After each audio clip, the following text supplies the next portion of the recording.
اب ہم آپ کو یہ بتائیں گے کہ گاؤں یا بستی کے تجربے کو تربیت کا حصہ بنائیں. جیسے کہ ابھی ڈاکٹر صاحب نے آپ کو بتایا تھا کہ گاؤں کے لوگوں سے ہمدردی، محبت، ان کی اپنی زبان میں ان کو تعلیم دینا، ان کو ایجوکیٹ کرنا، ان کو سارے جو ان کے مسائل ہیں ان کو سننا اور سمجھنا، اور پھر انہی کی زبان میں ان سے، کیونکہ جب بات کرتے ہیں آپ کسی کی زبان میں بات کرتے ہیں نا تو اس کو بہت اچھا لگتا ہے اور اس کو سمجھ بھی بہت اچھی آتی ہے. تو اس لیے آپ کے لیے بھی آسانی ہوگی اور ان کے لیے بھی آسانی ہوگی. عام لوگوں کو مرکزی حیثیت دینے والے بعض پروگرام میں مقامی آبادی سے میل جول کو صحت کارکن کی تربیت کا بنیادی حصہ بنانے کے طریقے ڈھونڈے گئے. ان میں چند طریقوں کے بارے میں ہم آپ کو بتائیں گے. پہلا یہ ہے کہ تربیتی مرکز ایسی جگہ قائم کرنا جو اس گاؤں یا بستی کے نزدیک ہو جہاں صحت کارکن کام کریں. یہ کام گاؤں یا بستی کے لوگوں سے مل جل کر کرنا چاہیے.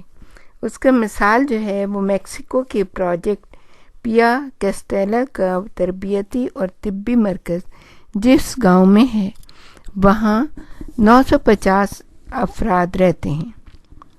کلاسوں کے لیے گارے کی اینٹوں سے بنی پرانی عمارت استعمال کی جاتی ہے جو دراصل کسانوں کے مل بیٹھنے کی جگہ ہے. گاؤں کے لوگوں نے اجازت دے رکھی ہے کہ جب کاشتکاروں کا اجتماع نہ ہو تو اس عمارت کو کلاسز کے لیے استعمال کیا جا سکتا ہے. تمام اساتذہ کا تعلق اسی گاؤں یا قریبی دیہات سے ہے. اس سے مقامی آبادی اور تربیتی پروگرام کو قریب لانے میں مدد ملتی ہے. دوسرا کیا ہے کہ تربیت کے دوران صحت کارکنوں کے مقامی گھروں میں رہنے، کھانے اور سونے کے انتظامات. آپ کو پتہ ہے کہ گاؤں کے لوگ اور جو چھوٹے جو معصوم سے لوگ ہوتے ہیں بہت ہی وہ مہمان نواز ہوتے ہیں. آپ ان کے ساتھ رہ سکتے ہیں مگر آپ اپنا جو ہے خرچہ خود اٹھائیں تاکہ ان کے اوپر کوئی، بلکہ ان کی بھی ہیلپ کریں تاکہ وہ آپ کو خوشی سے ویلکم کر سکیں. اس کے پوائنٹ یہ ہیں کہ اس سے گاؤں کا خاندان تربیتی پروگرام میں دلچسپی لینے لگتا ہے اور خود کو اس سے قریب سمجھتا ہے. صرف صحت کارکن ہی لوگوں کا خیال نہیں رکھتے، لوگ بھی صحت کارکنوں کا خیال رکھتے ہیں. یعنی اگر آپ کسی گھرانے میں رہ رہے ہیں تو وہ لوگ یہ سمجھیں گے کہ وہ گھرانہ یہ سمجھے گا کہ ہم اس پروگرام میں حصے دار ہیں، اور جب بہت سارے لوگ حصے دار بن جائیں گے تو وہ زیادہ سے زیادہ کام میں دلچسپی لیں گے. دوسرا پوائنٹ کیا ہے کہ جب تربیت لینے والے گاؤں کے مختلف خاندانوں کے ساتھ رہتے ہیں تو وہ علاقے کے لوگوں میں گھل مل جاتے ہیں. اس کے برخلاف اگر تربیت لینے والوں کو ایک جگہ رکھا جائے تو وہ مقامی لوگوں سے الگ تھلگ ہو جاتے ہیں اور انہیں ان کے مسائل کا اتنا زیادہ ادراک اور معلومات نہیں ہوتی. تیسرا یہ کہ اس سے طلباء کو روزانہ ماؤں، باپوں اور بچوں سے تبادلہ خیال کرنے کا موقع ملتا ہے. وہ خاندان کی روایات، رویوں، خوشیوں اور مشکلات کو اپنی آنکھوں سے دیکھ سکتے ہیں. وہ خاندانوں کے مسائل اور انہیں حل کرنے کا تجربہ حاصل کرتے ہیں.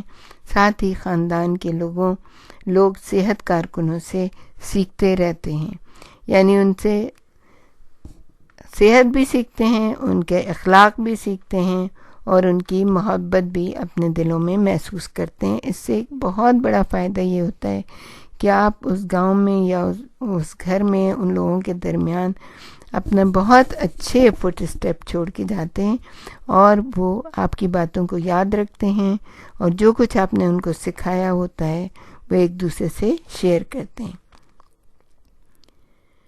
اچھا، کورس شروع ہونے پر اساتذہ میزبان خاندانوں سے ملاقات کریں تو فائدہ ہوتا ہے. تربیت کا مقصد سمجھائیں اور ان سے درخواست کریں کہ وہ صحت کارکنوں کو سیکھنے میں مدد دیں. اس طرح سے گاؤں بستی کے لوگ صحت کارکنوں کی حوصلہ افزائی کریں گے کہ وہ انہیں اور ان کے بچوں کو تعلیم دینے کی مشق کریں اور ممکن ہے اس سلسلے میں تجاویز دیں اور تعمیری تنقید بھی کریں. انہیں فخر محسوس ہوگا کہ وہ صحت کارکنوں کو دوسرے علاقے میں خدمت کرنے کے لیے تیار کر رہے ہیں۔ اس طرح سیکھنے کا یہ عمل دو طرفہ ہوگا۔ اب تیسرا یہ کہ گھر پر جا کر ملاقات کریں۔ بعض پروگرامز میں گھروں پر باقاعدگی سے جا کر، جیسے ہفتے میں 1-2 بار ملاقات کرنا، صحت کارکنوں کی تربیت کا لازمی حصہ بنا دیا جاتا ہے۔ ہمارے ساتھ ہی رہیے گا، ہم آپ کو اور بھی بہت کچھ بتانے کی کوشش کریں گے۔